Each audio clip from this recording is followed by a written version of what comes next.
R4 disia-siakan, bagaimana pengabdian kami selama ini, Bu? Kalau Ibu mau tahu nasib kami, Bu, kami menjadi honor murni yang dihitung gajinya itu 30.000 per jam. Itu pun bukan per jam sehari, tapi 1 bulan, Bu. Kalau kami per jam dapatnya 15, misalnya 18 jam nih, Bu, kalikan 30, 540 cuman, Bu. Bagaimana nasib kami, Bu? Sedangkan kali ngajar itu honornya itu Rp10.000, itu dari tarikan masyarakat. Sekarang sudah 350 kalau yang dari bos. Saya itu kadang-kadang kalau nanyakan cukup ya, karena kebutuhan makin hari, zaman sudah modern. Kalau untuk sekarang itu nggak cukup lah, apalagi beban saya bukan. Apa sih honor Bapak per bulannya yang Bapak terima dari mengajar di sekolah ini, Pak? Ya, 200.000, Pak. 200.000. Ya, gitu. Itu cukup nggak Pak buat di rumah? Ya, nggak cukup, gimana lagi? Kalau boleh tahu 200.000. Bayangkan seorang yang setiap hari diminta membentuk masa depan bangsa, tetapi hidupnya sendiri penuh ketidakpastian. Bayangkan orang yang dituntut sadar, bijak, dan profesional, namun gajinya bahkan sering tidak cukup hanya untuk hidup yang layak. Bayangkan seorang guru yang mengajarkan mimpi kepada murid-muridnya, sementara mimpinya sendiri perlahan dipatahkan. Inilah wajah pendidikan kita hari ini. Guru dipuji sebagai pahlawan tanpa tanda jasa, tetapi dibiarkan bekerja dengan status yang tidak jelas, beban yang berlapis, dan perlindungan yang rapuh. Di satu sisi mereka dituntut terus beradaptasi, mengikuti kurikulum yang berubah-ubah, dan menghadapi tuntutan zaman. Di sisi yang lainnya, kesejahteraan mereka kerap diabaikan dan suara mereka jarang didengar. Dan dalam kesempatan kali ini bersama Nas Creatify, mari kita berbicara panjang tentang hal ini. Bukan tentang betapa hebatnya teori pendidikan, tapi tentang nasib guru yang selama ini menjadi fondasi, namun yang paling sering dilupakan.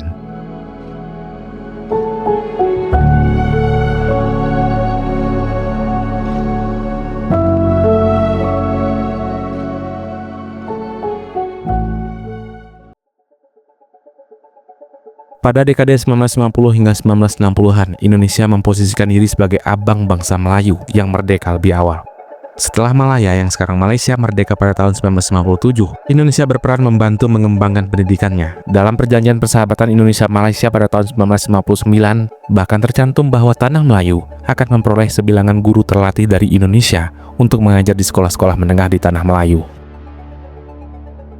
Ini menegaskan komitmen kedua negara untuk saling memajukan mutu pendidikan. Persahabatan awal ini juga dibuktikan dengan pemberian beasiswa bagi pelajar Malaysia ke Indonesia. Para guru Indonesia kala itu menjadi pionir penyebaran ilmu modern di Tanah Melayu. Pada awal 1960-an, hubungan kedua negara sempat memburuk dalam masa konfrontasi. Namun setelah peralihan kekuasaan tahun 1965 hingga 1966, dilakukanlah normalisasi. Pemerintah Orde Baru lantas mengangkat sektor pendidikan sebagai jembatan diplomasi. Malaysia yang menghadapi kekurangan guru lulusan perguruan tinggi, terutama di bidang sains dan teknik, secara terbuka meminta bantuan Indonesia. Menteri Pendidikan Malaysia kala itu, yaitu Dr. Muhammad Khair Johari, menyatakan negerinya belum memiliki cukup pengajar yang berkualifikasi tinggi, sehingga membutuhkan banyak tenaga pengajar yang kompeten. Melihat hal ini, Indonesia menyambutnya sebagai kesempatan untuk menyebarluaskan pengaruh budaya dan ilmu pengetahuan. Pemerintah Republik Indonesia pun mulai mengirim ratusan guru terdidik ke sekolah-sekolah menengah di Malaysia sebagai bagian normalisasi hubungan bilateral. Pada akhir 1960-an hingga awal 1970-an, sebanyak 125 guru dan 14 dosen menyatakan minat mengikuti program ini. Setelah seleksi yang ketat, akhirnya 60 guru dan 7 dosen dikirim secara bertahap ke Malaysia. Para guru Indonesia ini umumnya ditugaskan selama 3 tahun di sekolah menengah berbahasa Melayu. Tugas mereka adalah mencakup menguatkan pengajaran bahasa Melayu baku, menggantikan dominasi bahasa Inggris di era kolonial, dan memperbaharui kurikulum sains yang dinilai usang.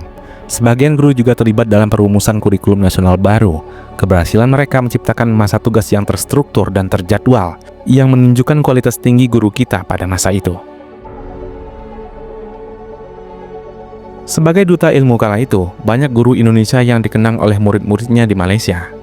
Dr. Zarni Amri, salah satu pengajar Fakultas Kedokteran UI, yang diterjunkan langsung ke Universitas Kebangsaan Malaysia, berkisah bahwa para pengajar Indonesia sangat dihormati di kampus-kampus Malaysia. Mereka dipercaya mendidik mahasiswa Melayu di bidang sains dan seakan diunggulkan dibanding mahasiswa kelompok etnis lain. Rasa hormat ini bahkan diwujudkan dengan pemberian cenderamata seperti kotak perhiasan dari perak murni sebagai ucapan terima kasih. Kesan positif semacam ini juga diungkapkan oleh antropolog Amri Marzali yang mengatakan program pengiriman guru berhasil merias wajah Indonesia menjadi negara yang bermartabat dan disegani dalam bidang pengajaran.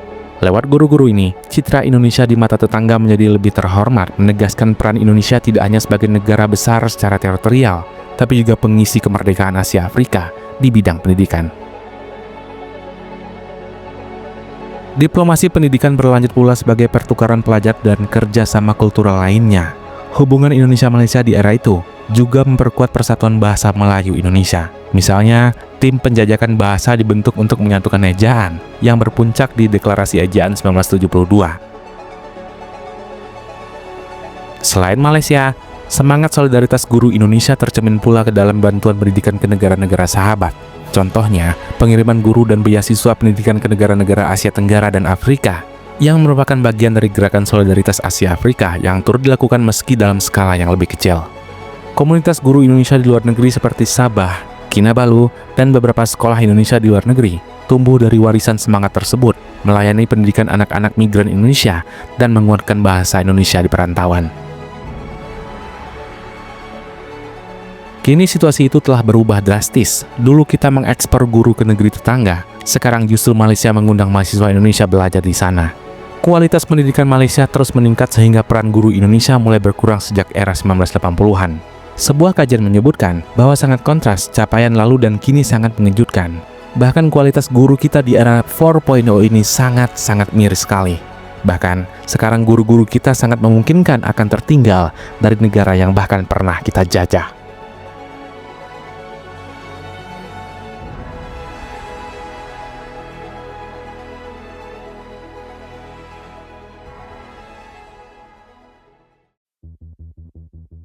Guru sering dipuji sebagai pahlawan tanpa tanda jasa. Kalimat yang terdengar begitu mulia sering diucapkan baik dalam upacara, ditulis di spanduk, dan dibagikan di media sosial. Namun di balik semua pujian itu, ada kekecewaan yang jarang dibicarakan secara jujur. Banyak guru yang hidup dalam ketidakpastian. Mereka mengajar generasi masa depan, tapi masa depan hidup mereka sendiri sering tidak jelas. Di satu sisi, pendidikan selalu disebut sebagai kunci kemajuan bangsa. Setiap kali membahas daya saing Indonesia, maka yang disorot adalah kualitas sekolah, kurikulumnya, dan prestasi siswanya. Namun di sisi yang lainnya, orang lupa bertanya, bagaimana kondisi orang-orang yang berdiri setiap hari di depan kelas itu?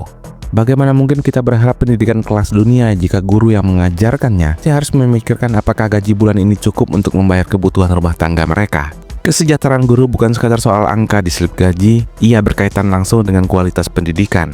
Guru yang hidupnya aman dan layak bisa mengajar dengan tenang, fokus, dan penuh perhatian. Sebaliknya, guru yang terus dihantui masalah ekonomi akan sulit mencurahkan seluruh energi dan pikirannya untuk muridnya. Ini bukan soal kurangnya dedikasi, melainkan soal batas kemampuan manusia. Karena kenyataannya, kesejahteraan guru masih sering diberlakukan sebagai urusan nomor sekian. Banyak guru yang pada akhirnya bertahan bukan karena hidup mereka nyaman, tapi karena rasa tanggung jawab dan panggilan moral. Mereka mengajar karena merasa itu tugas hidupnya, bukan karena sistem benar-benar mendukung. Ada guru yang tetap datang ke kelas meskipun honor mereka tidak seberapa, tetap mempersiapkan pelajaran meski harus memikirkan biaya sekolah anaknya sendiri. Dedikasi seperti ini sering dipuji, tetapi justru disitulah masalahnya, bahwa pengorbanan guru dianggap wajar dan seolah tidak perlu dibalas dengan kebijakan yang adil.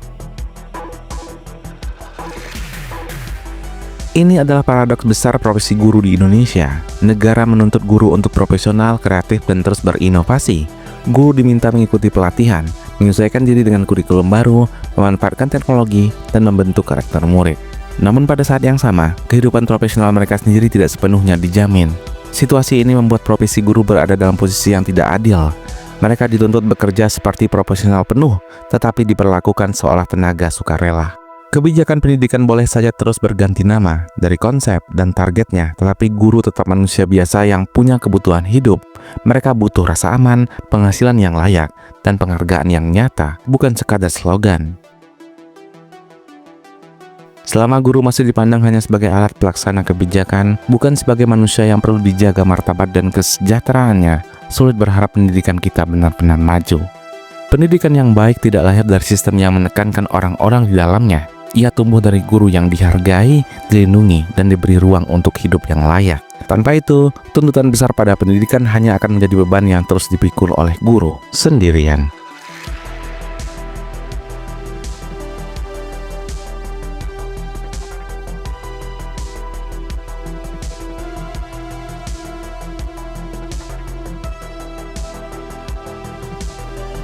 Jika kita melihat lebih dekat kehidupan guru di Indonesia, satu hal yang langsung terasa mencolok, yaitu status kepegawaian sangat menentukan kualitas hidup mereka. Bukan semata soal kemampuan mengajar atau lama pengabdian, tetapi soal apakah seseorang guru berstatus PNS, honorer, atau bekerja di sekolah swasta kecil. Perbedaan status ini menciptakan jurang kesejahteraan yang nyata dan seringkali terasa tidak adil. Guru PNS berada dalam posisi yang relatif aman. Mereka menerima gaji bulanan sesuai dengan aturan pemerintah, dilengkapi tunjangan, jaminan kesehatan, dan kepastian pensiun. Meski gaji awalnya tidak terlalu besar, ada kepastian hidup yang membuat mereka bisa merencanakan masa depannya. Status ini memberi rasa aman. Mereka tahu bahwa bulan depan tetap ada penghasilan, tahu bahwa sakit tidak langsung berarti bencana finansial, dan tahu bahwa masa tua tidak sepenuhnya gelap. Namun ceritanya berubah drastis ketika kita berbicara tentang guru honorer. Mereka mengerjakan pekerjaan yang sama, mereka mengajar di kelas yang sama, menghadapi murid dengan persoalan yang sama, menyusun bahan ajar, mengkoreksi tugas, bahkan sering mendapat tanggung jawab tambahan. Tetapi sialnya, upah yang mereka terima jauh di bawah itu semua. Di kota besar, ada guru honor yang menerima sekitar 1 hingga 2 juta rupiah saja per bulan. Kan di daerah, angkanya bisa turun hingga ratusan ribu rupiah. Jumlah ini bahkan sering tidak cukup untuk memenuhi kebutuhan dasar, apalagi menabung atau meningkatkan kualitas hidup mereka.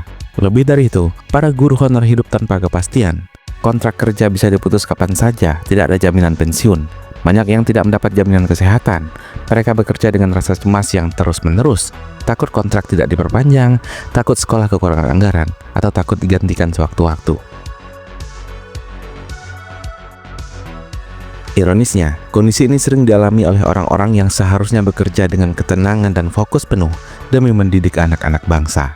Kondisi guru di sekolah swasta kecil pun tidak jauh berbeda. Besaran gaji mereka sangat bergantung pada kemampuan yayasan dan jumlah murid. Di sekolah-sekolah kecil, terutama di daerah, gaji guru seringkali tidak menentu dan jauh dari kata layak. Banyak guru swasta yang pada akhirnya harus mencari pekerjaan tambahan, seperti mengajar les, berjualan, menjadi ojek, atau pekerjaan lain agar dapur mereka tetap mengepul. Mengajar bukan lagi satu-satunya sumber penghidupan, melainkan hanya salah satu cara bertahan.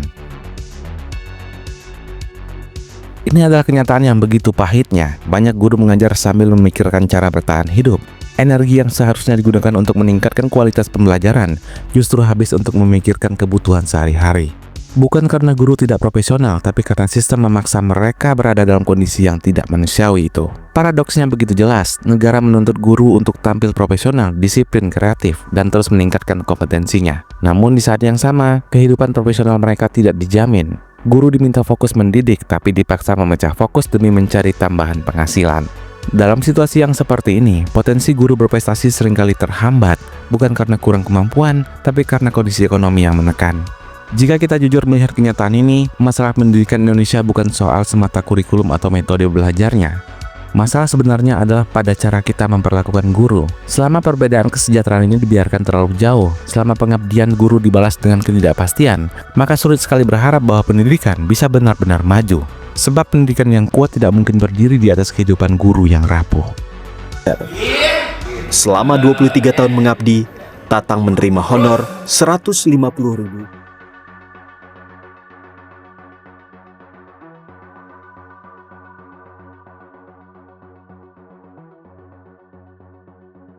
Selama puluhan tahun, guru honor menjadi penopang utama pendidikan di banyak daerah. Ketika negara kekurangan tenaga pengajar, merekalah yang mengisi ruang kosong itu. Mereka masuk ke kelas-kelas yang jauh dari kota, mengajar di sekolah dengan fasilitas terbatas dan tetap menjalankan tugas seperti guru lainnya. Tanpa mereka, banyak sekolah yang mungkin sudah lama berhenti beroperasi.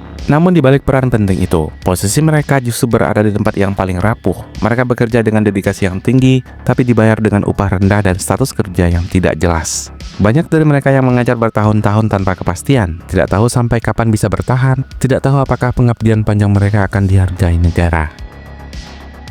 Harapan terbesar mereka biasanya sederhana, yaitu diangkat menjadi pegawai negeri sipil atau setidaknya mendapat status kerja yang lebih aman. Sayangnya, proses perekrutan CPNS maupun P3K seringkali tidak benar-benar menjawab kebutuhan mereka.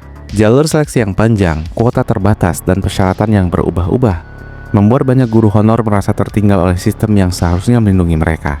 Pemerintah pernah menargetkan pengangkatan 1 juta guru melalui skema P3K, namun target ini jauh dari kenyataan di lapangan. Hingga waktu tertentu, jumlah formasi yang diajukan pemerintah daerah baru sekitar setengah dari kebutuhan nasional. Artinya, ratusan ribu guru honor masih harus menunggu tanpa kepastian kapan giliran mereka datang. Di banyak daerah, sekolah justru terus bergantung pada tenaga honor karena kekurangan guru tetap, tetapi di saat yang sama tidak mampu mengangkat mereka secara resmi. Masalah mereka tidak berhenti di sana. Skema P3K sendiri menimbulkan kekhawatiran baru. Kontrak kerja yang hanya berlangsung 1 tahun tanpa jaminan diperpanjang membuat banyak guru honor merasa ragu. Mereka yang sudah mengabdi belasan bahkan puluhan tahun merasa tidak adil jika masa depan mereka hanya ditentukan oleh kontrak kerja jangka pendek. Bagi sebagian dari mereka, sistem ini terasa seperti mengulang ketidakpastian dengan nama yang baru. Ada guru honor yang akhirnya memilih tidak mendaftar P3K, bukan karena tidak mampu, tapi karena takut kehilangan pekerjaan jika kontrak mereka tidak diperpanjang. Mari kita bayangkan dilema ini, antara mencoba peruntungan dengan risiko kehilangan penghasilan, atau tetap bertahan dalam ketidakpastian yang sudah lama menyiksa. Pilihan apapun akan terasa sama beratnya. Kondisi ini berdampak panjang, banyak guru honorer yang merasa pengabdian mereka tidak benar-benar dihitung. Mereka sudah mengajar bertahun-tahun tapi masih harus bersaing dari awal, seolah pengalaman yang panjang itu tidak punya nilainya. Rasa lelah dan kecewa pun menumpuk dan akhirnya pelan-pelan mengikis semangat. Lebih mengkhawatirkan lagi, situasi ini memberi sinyal buruk bagi generasi muda. Profesi guru semakin terlihat tidak menjanjikan, gaji yang kecil, status yang tidak pasti, dan jalur karir yang berliku. Anak-anak muda yang sebenarnya punya kemampuan dan minat mengajar akhirnya memilih jalan lain yang lebih jelas masa depannya. Dan sekolah pun berisiko kehilangan calon guru terbaiknya di masa depan. Jika kondisi seperti ini terus dibiarkan, pendidikan akan menghadapi masalah yang lebih besar. Guru honor bukan sekadar tenaga cadangan, mereka adalah tulang punggung nyata di banyak sekolah. Dengan mengabaikan mereka, berarti membiarkan sistem pendidikan berdiri di atas ketidakpastian. Negara boleh saja berbicara tentang reformasi dan peningkatan mutu, tapi tanpa keadilan bagi guru honor, semua itu hanya akan menjadi wacana tanpa pijakan yang kuat.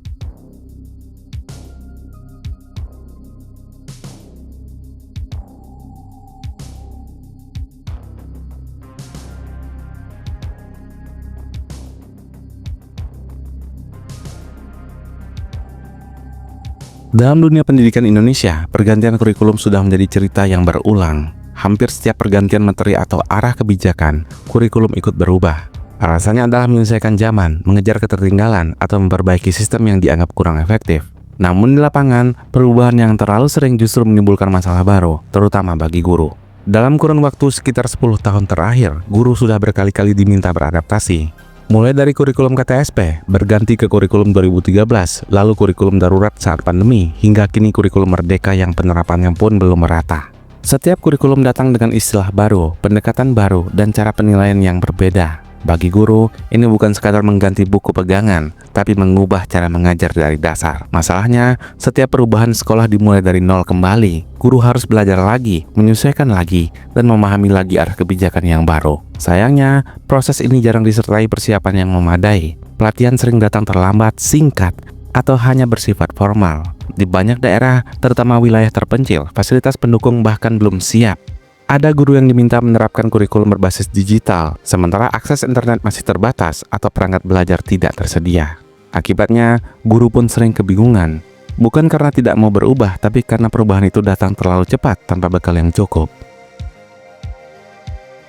Mereka dituntut untuk langsung paham dan mampu menjalankan kurikulum baru, sementara panduan teknis masih belum jelas. Dalam kondisi yang seperti ini, yang terjadi bukan peningkatan kualitas, melainkan kebingungan massal di ruang kelas. Setiap kurikulum baru membawa tuntutan dokumen baru. Guru harus menyusun rencana pelaksanaan pembelajaran, modul ajar, laporan penilaian, dan berbagai format lain yang seringkali berubah-ubah. Ironisnya, dokumen-dokumen ini sering harus disiapkan dalam waktu sempit, bahkan ketika tahun ajaran sudah hampir dimulai. Akhirnya, banyak guru yang lebih sibuk menyiapkan berkas daripada memikirkan bagaimana mengajar dengan baik.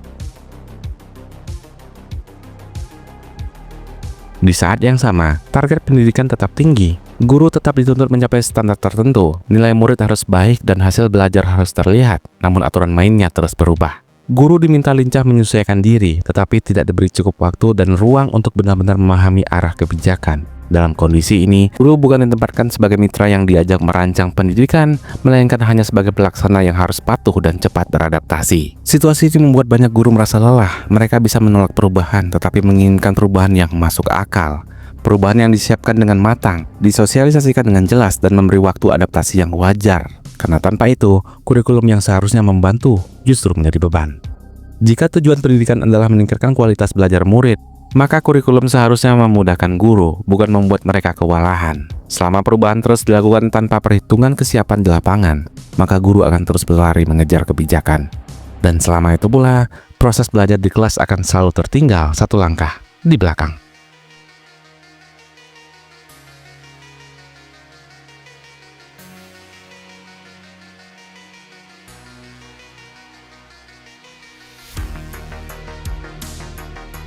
Di balik jam mengajar, ada tumpukan pekerjaan yang jarang terlihat, yaitu urusan administrasi.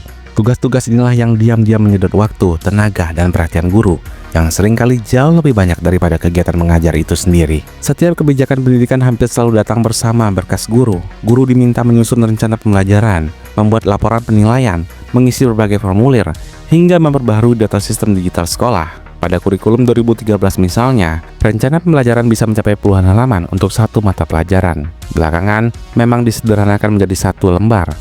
Tapi dalam praktiknya, tetap sering diperlakukan sebagai kewajiban administratif, bukan alat bantu mengajar yang benar-benar berguna. Masalahnya bukan sekadar banyaknya dokumen, tapi cara sistem menempatkan guru sebagai tenaga administratif. Di banyak sekolah, terutama di daerah, tidak tersedia tenaga tata usaha yang memadai.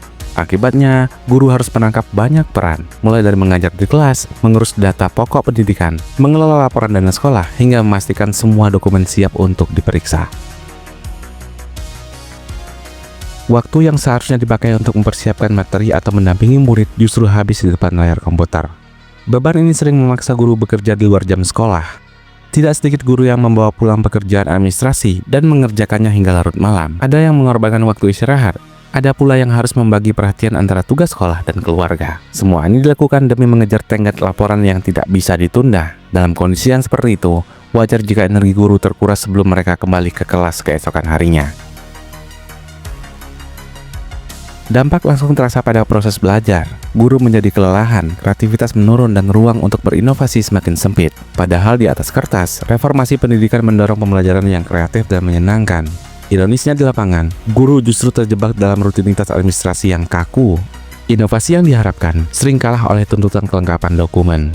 Dan yang lebih mengkhawatirkan, sistem penilaian kinerja guru pun ikut terpengaruh. Banyak guru yang merasa dinilai bukan dari cara mereka mengajar atau hubungan yang terbangun dengan murid, melainkan dari apakah semua berkas sudah lengkap dan sesuai format. Rapor, rencana pembelajaran, dan laporan menjadi tolak ukur utamanya. Akhirnya, pendidikan perlahan bergeser menjadi urusan data dan juga formalitas. Jika kondisi seperti ini dibiarkan, kita patut bertanya, kapan guru punya waktu dan tenaga untuk benar-benar mendidik? Mengajar bukan sekadar menyampaikan materi, tetapi juga membimbing, memahami, dan menginspirasi murid. Semua itu membutuhkan fokus dan kehadiran penuh. Selama guru dibebani tugas administrasi yang berlebihan, kualitas pembelajaran di kelas akan selalu tergerus oleh tumpukan kertas dan juga laporan.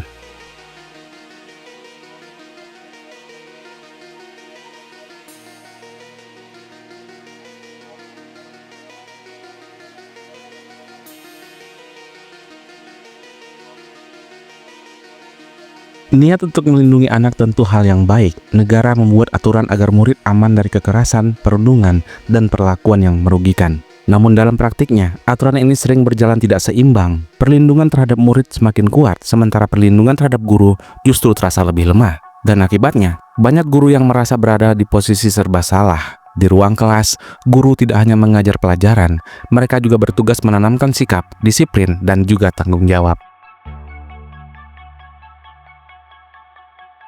Masalahnya muncul ketika tindakan mendidik seperti menegur, memperingatkan, atau memberi konsekuensi ringan malah dianggap membahayakan secara hukum. Banyak guru kini takut melanggar aturan perlindungan anak, takut dilaporkan orang tua, dan takut berurusan dengan polisi. Bukan karena mereka berniat kasar, tapi karena batas antara mendidik dan dianggap melakukan kekerasan semakin kabur. Rasa takut ini begitu nyata adanya. Banyak guru akhirnya memilih jalan aman. Mereka mengajar sebatas menyampaikan materi, lalu selesai. Tidak menegur murid yang ribut, tidak memberi sanksi pada perilaku yang tidak sopan, dan tidak ikut campur terlalu jauh pada masalah sikap.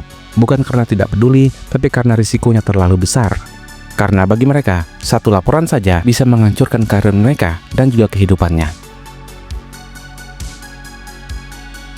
Dengan dampaknya yang langsung terasa di kelas, disiplin perlahan melemah, murid tahu bahwa guru serba terbatas. Teguran ringan pun bisa menjadi masalah, dan akhirnya suasana belajar tidak kondusif. Hak anak terus dikedepankan, tapi kewajiban anak sebagai pelajar jarang dibahas. Otoritas guru pun pelan-pelan hilang, bukan karena guru tidak mampu, melainkan karena sistem membuat mereka tidak berdaya. Beberapa kasus yang viral memperlihatkan situasi ini dengan sangat jelas. Di Konawe Selatan, Sulawesi Tenggara, seorang guru honor yang bernama Supriyani ditahan setelah dituduh menganiaya murid. Padahal yang terjadi hanyalah teguran terhadap perilaku murid yang dianggap tidak pantas. Kasus ini mengejutkan banyak guru di seluruh Indonesia.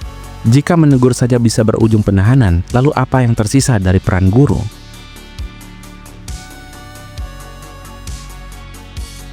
Kasus lainnya terjadi di Bogor. Seorang guru SMP dilaporkan ke polisi oleh orang tua murid karena diduga melakukan kekerasan. Dan guru tersebut menyatakan bahwa murid sebenarnya terluka akibat jatuh, bukan karena dipukul. Namun proses hukum tetap berjalan. Terlepas dari siapa yang benar, kasus ini kembali menegaskan satu hal, bahwa guru kini sangat mudah terseret masalah hukum. Bagi guru-guru lain, pesan dari kasus-kasus ini sangat jelas. Bersikap tegas bukan lagi soal keberanian, tapi soal risiko. Banyak guru yang pada akhirnya memilih untuk diam, membiarkan pelanggaran demi pelanggaran berlalu, dan menghindari konflik. Sekolah berubah menjadi tempat menyampaikan materi, bukan lagi tempat membentuk karakter. Jika kondisi ini terus dibiarkan, maka pendidikan akan kehilangan ruhnya. Sekolah bukan hanya tempat menghafal pelajaran, tapi ruang untuk belajar tentang tanggung jawab, sopan santun, dan batasan. Semua itu tidak mungkin terwujud jika guru terus hidup dalam ketakutan. Ketika guru diseret ke kantor polisi karena menjalankan tugas mendidik, maka kita patut bertanya, apakah sistem pendidikan kita harus berdiri di atas akal sehat dan rasa keadilan? Melindungi anak dan melindungi guru seharusnya tidak saling meniadakan. Tanpa keseimbangan itu, yang rusak bukanlah hanya wibawa guru, tapi masa depan pendidikan itu sendiri.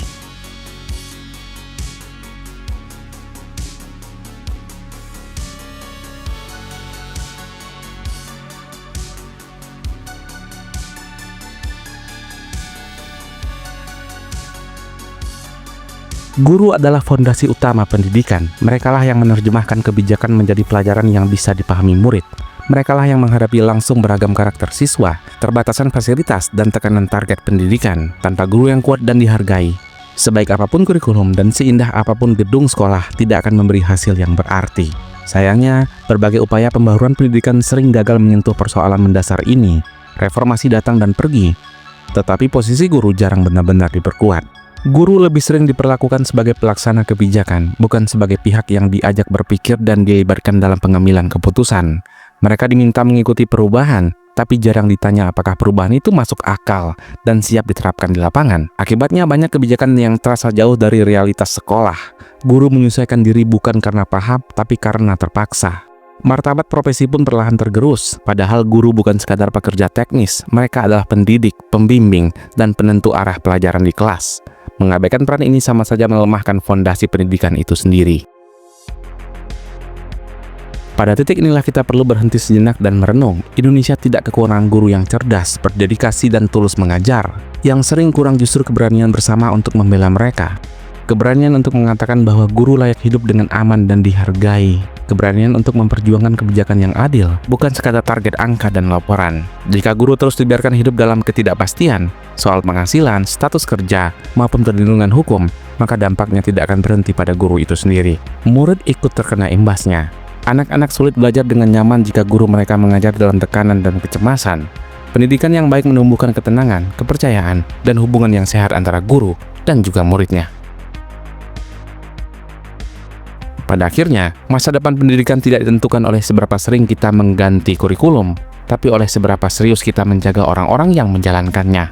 Menghargai guru bukan soal slogan, melainkan soal keberpihakan yang nyata. Tanpa itu, pendidikan hanya akan menjadi sistem yang berjalan, tapi kehilangan jiwanya. Bilang kecewa ya, sebenarnya kita kecewa Pak, karena PR kita di dunia pendidikan ini sungguh sangat banyak dan membutuhkan waktu yang sangat cepat.